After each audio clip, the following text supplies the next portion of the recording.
Hi and welcome, hi.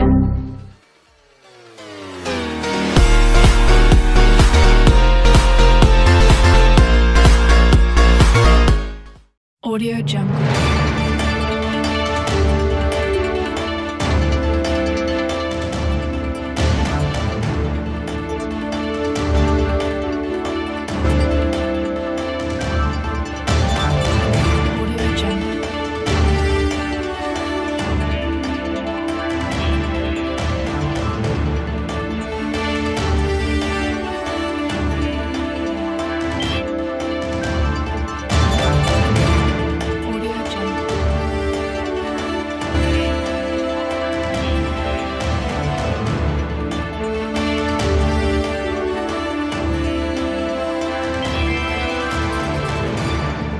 खबरों में क्यों? चुनाव आयोग (ECI) ने अखिल भारतीय तृणमूल कांग्रेस, राष्ट्रवादी कांग्रेस पार्टी (NCP) और भारतीय कम्युनिस्ट पार्टी (CPI) के उस दर्जे को रद्द करते हुए आम आदमी पार्टी (आप) को एक राष्ट्रीय पार्टी के रूप में मान्यता दी। आयोग ने यूपी में रालोद को दिया गया राज्य पार्टी का दर्जा भी रद्द कर दिया और नागालैंड में लोक जनशक्ति पार्टी (रामविलास) को मान्यता प्राप्त राज्य राजनीतिक दल का दर्जा दिया। एक राष्ट्रीय राज्य राजनीतिक दल क्या है? ECI ने समय समय पर संशोधित चुनाव चिन्ह, आरक्षण और आवंटन आदेश 1968 में किसी पार्टी को राष्ट्रीय राज्य पार्टी के रूप में मान्यता देने के लिए तकनीकी मानदंड निर्धारित किए हैं। एक पार्टी नीचे दी गई शर्तों को पूरा करने के आधार पर समय समय पर राष्ट्रीय राज्य पार्टी का दर्जा हासिल या खो सकती है। राष्ट्रीय पार्टी के रूप में मान्यता प्राप्त करने के लिए एक राजनीतिक दल के लिए मानदंड।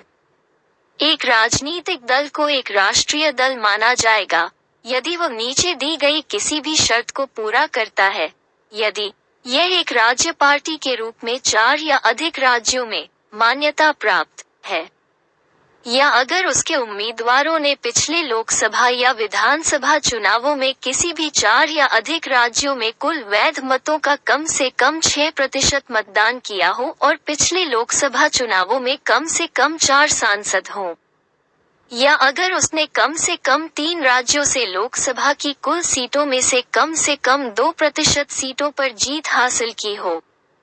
Bhajpa, Congress, Makpa, Bahujan Samaj Party, Baspa, National People's Party (NPP) और आप अब राष्ट्रीय दल हैं।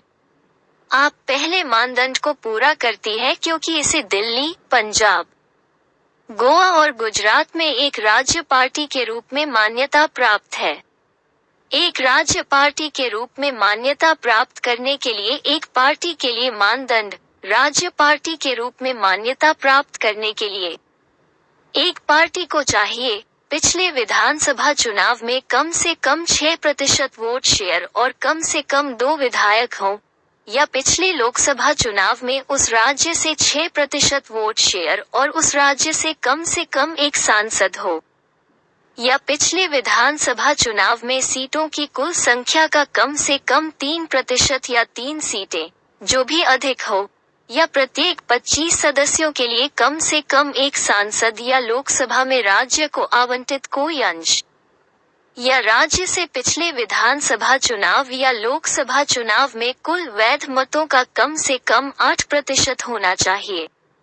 तमिलनाडु में DMK, उड़ीसा में BJD, आंध्र प्रदेश में YSRCP, बिहार में RJD, तेलंगाना में TRS राज्य के कुछ राजनीतिक दलों के नाम हैं। लोक प्रतिनिधित्व अधिनियम 1951 के तहत मान्यता प्राप्त दलों को क्या लाभ मिलते हैं? यदि किसी पार्टी को राज्य पार्टी के रूप में मान्यता प्राप्त है, तो वो उस राज्य में उम्मीदवारों को अपने आरक्षित प्रतीक के विशेष आवंटन के लिए हकदार है, जिसमें उसे इतनी मान्यता प्राप्त है। यदि किसी पार्टी को राष्ट्रीय पार्टी के रूप में मान्यता प्राप्त है, तो वो पूरे भारत में उम्मीदवारों को अपने आरक्षित प्रतीक के अनन्य आवंटन के लिए हकदार है।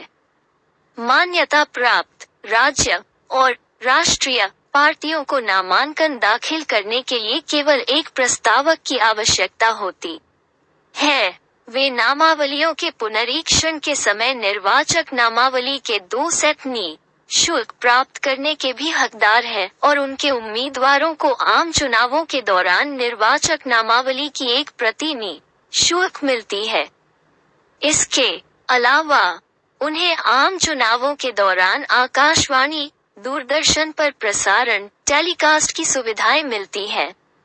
एक मान्यता प्राप्त राष्ट्रीय या राज्य पार्टी में अधिकतम 40 स्टार प्रचारक हो सकते हैं और एक पंजीकृत गैर मान्यता प्राप्त पार्टी अधिकतम 20 स्टार प्रचारक नामित कर सकती है। हालांकि स्टार प्रचारकों के यात्रा खर्च का हिसाब उनकी पार्टी के उम्मीदवारों के चुनाव खर्च खातों में नहीं डाला जाता है।